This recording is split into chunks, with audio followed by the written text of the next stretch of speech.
चलिए आज सफलता के बारे में एक ऐसी बात करते हैं जो शायद हमारी पूरी सोच को ही बदल दे। आज हम पैसे के मनोविज्ञान के एक बहुत ही शक्तिशाली विचार को समझने वाले हैं। ये विचार दिखाता है कि कैसे मुट्ठी भर असाधारण घटनाएं, जिन्हें टेल्स कहा जाता है, असल में लगभग हर चीज को कंट्रोल करती हैं। ब्रैड पिट की ये बात सिर्फ फिल्मों के लिए नहीं है, ये निवेश और बिजनेस में भी उतनी ही सच है। और ये हमें एक बहुत बड़े सच की तरफ ले जाती है। सफलता और असफलता का जो गणित है ना, वो वैसा बिल्कुल नहीं है जैसा हम स्कूल में सीखते आए हैं। जरा सोचिए, क्या ऐसा हो सकता है कि कोई ज्यादातर समय गलत फैसले ले और फिर भी आखिर में करोड़पति बन जाए?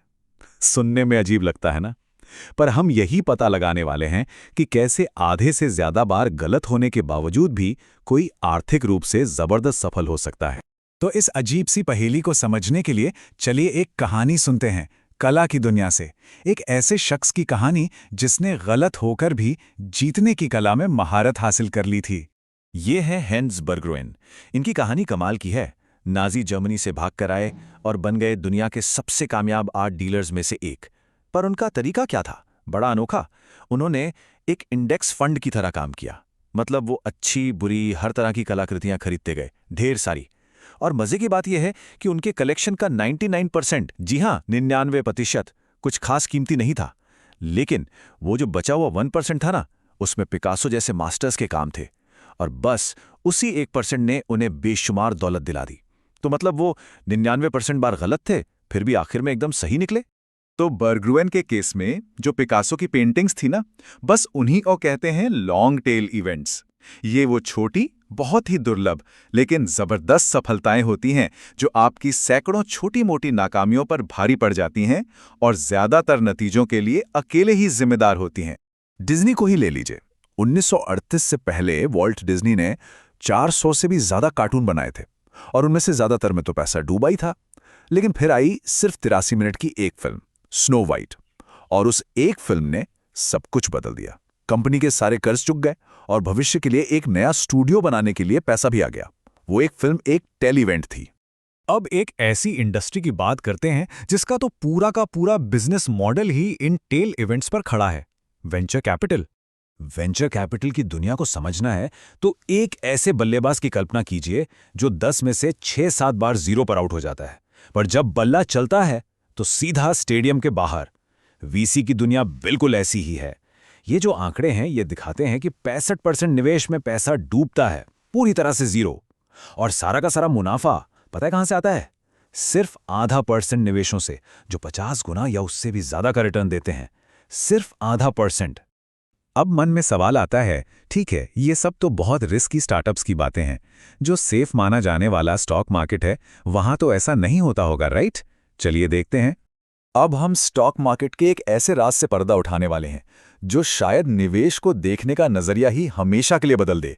ये आंकड़े अमेरिका के बड़े बड़े स्टॉक्स वाले रसल 3000 इंडेक्स के हैं और ये सच में चौंकाने वाले हैं।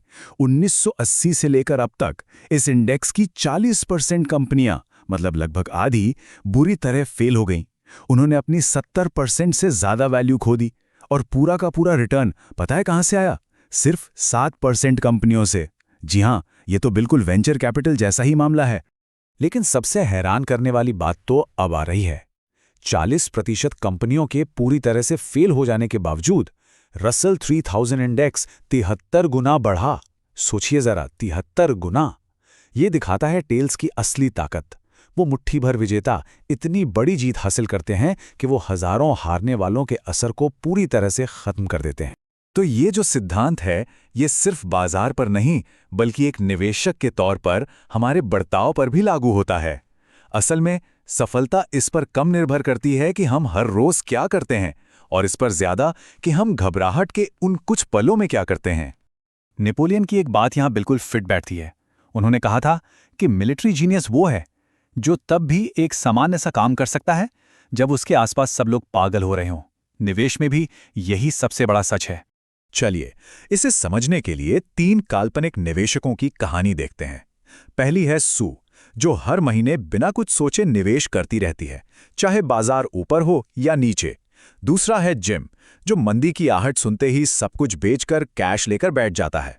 और तीसरा है टॉम, जो घबराकर मंदी के बीच में बेचता है और फिर जब सब ठीक लगने लगता है तब बाजार में वापस आता है।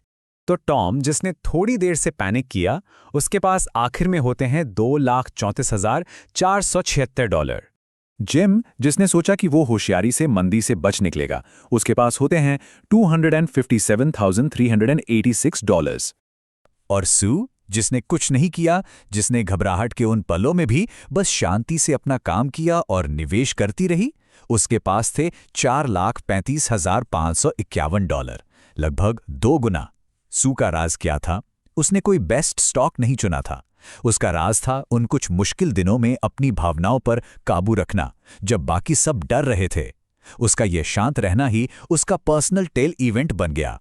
तो इस सब का मतलब क्या है? इसका मतलब ये है कि हमें असफलता को एक गलती की तरह नहीं देखना चाहिए, बल्कि ये तो वो कीमत है जो हम बड़ी जीत को खोजने के लिए चुकाते हैं। अमेज़न के फायर फोन की बुरी तरह फ्लॉप होने के बाद जेफ बेजोस ने क्या कहा पता है? उन्होंने कहा, अगर आपको लगता है कि ये एक बड़ी असफलता है, तो हम अभी इससे भी बड़ी असफलताओं पर काम कर रहे हैं। मैं मजाक नहीं कर रहा।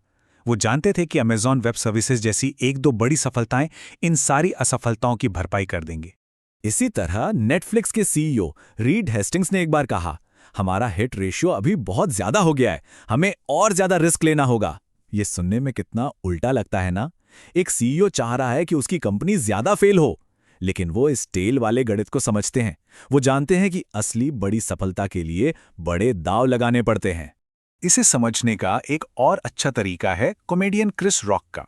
हम नेटफ्लिक्स पर उनका एकदम परफेक्ट 1 घंटे का शो देखते हैं और हंस-हंसकर लोटपोट हो जाते हैं। पर क्या हम जानते हैं कि उस 1 घंटे के लिए वो छोटे-छोटे क्लबों में जाकर सैकड़ों चुटकुलों को टेस्ट करते हैं, जिनमें से ज्यादातर पर कोई हंसता भी नहीं। वो जो कुछ चुटकुले होते हैं ना, जो जबरदस्त हिट हो जाते हैं, वही टेल्स हैं जिन्हें हम आखिर में देखते हैं। और आखिर में जॉर्ज सोरोस की ये बात इस पूरे कॉन्सेप्ट को निचोड़ कर रख देती है।